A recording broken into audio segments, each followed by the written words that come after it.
In a dust-covered village framed by hills and olive trees, the sun rose gently over rooftops made of clay. Chickens clucked. A baker's chimney sent the first smoke of the day into the crisp air. Among the waking world, a boy named Eli sat on a rock, chin in hand, watching the world move without him. He was 13, with dark hair and eyes like still water. His mother worked dawn to dusk, sewing tunics. His father, a stonemason, had died from a fall when Eli was 6. Since then, Eli wrestled with one aching thought. Everyone else has a purpose. Why not me? He saw it everywhere. Farmers planting with pride, blacksmiths shaping glowing iron. Even children helped herd goats or sell figs. But Eli just drifted. Each night he whispered the same prayer before sleep. God, please let me matter. Use me for something good, something that changes the world. But silence answered. One spring afternoon, Eli passed the workshop of Ezra, the village carpenter. The smell of cedar and olive wood drifted through the open doors.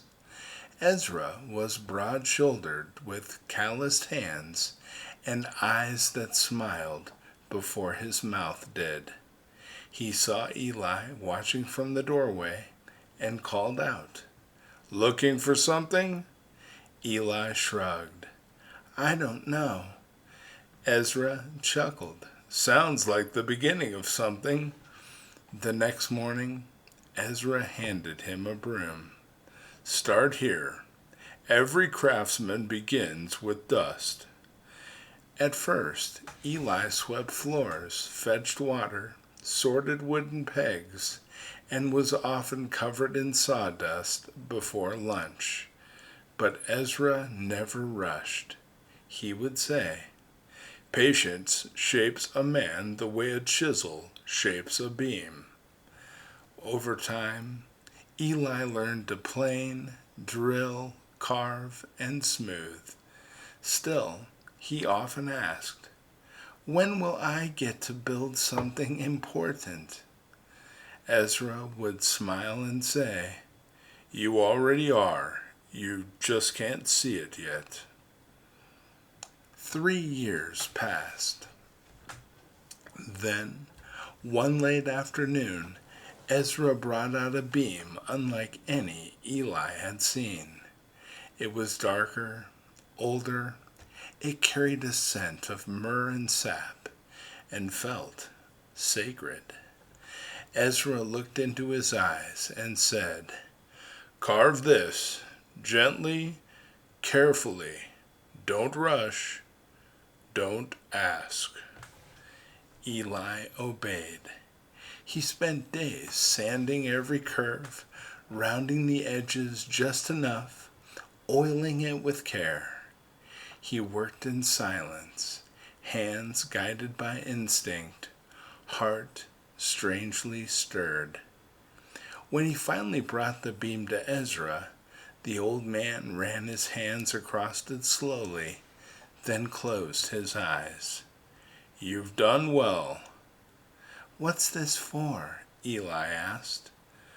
Ezra replied only, "A man of peace, a man of sorrows, will carry it." Years passed. Eli moved to the city, making furniture for merchants and travelers. One spring day, chaos swept the streets. People shouted, wept, and jeered as a procession moved past. Curious, Eli followed. Outside the city walls, on a rock hill called Golgotha, 3 wooden crosses stood against a bruised sky. Soldiers barked orders. Thunder rumbled in the distance. On the center cross hung a man, bleeding, broken, crowned with thorns. Eli froze. He wasn't looking at the man. He was looking at the wood. His eyes scanned the grains, the angle of the curve near the base, the groove he had etched by hand. No! He fell to his knees. That's the beam I carved. That's my work. As the man on the cross cried out, "Father, forgive them," tears streamed down Eli's face. You let me be part of this. That night, Eli didn't sleep. He sat under the stars, whispering the same words over and over. You used my hands for the cross. The years of sweeping dust, the unseen sanding, the humble obedience, God had seen it all. He realized in awe. Sometimes the greatest miracles come from the quietest obedience.